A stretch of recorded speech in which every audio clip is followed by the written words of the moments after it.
सुन सुन चाचा चाची खैहन मुर्गा माछी ले ले हम आइल छियै ठेला पदई ठासी ठासी बड़ा बड़ा बर्तन लइहा नहीं तो दही जैत बही दही हाय हाय हाय दही हाय हाय हाय।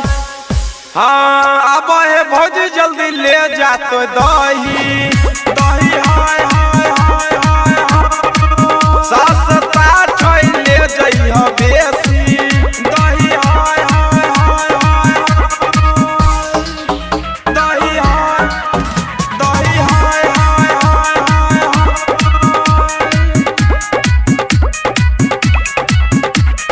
म्यूजिक बाय भौजी जल्दी ले जा तो दही दही हाय हाय हाय हाय। आप है भौजी जल्दी कर नहीं लेट है।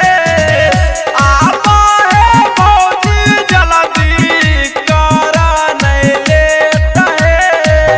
खै भजे हमर दही भर जैत पेट है।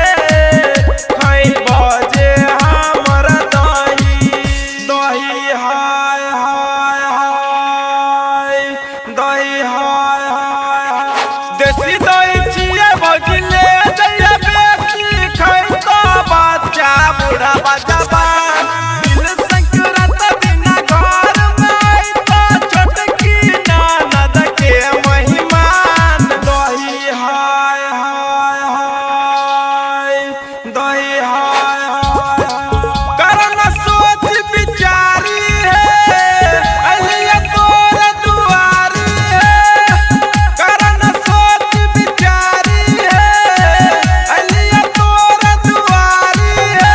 करन सिंह के दही भौजी ले जा दिल सकरात के मजा उठाइला 14 जनवरी के मजा उठाइला दही खाइला।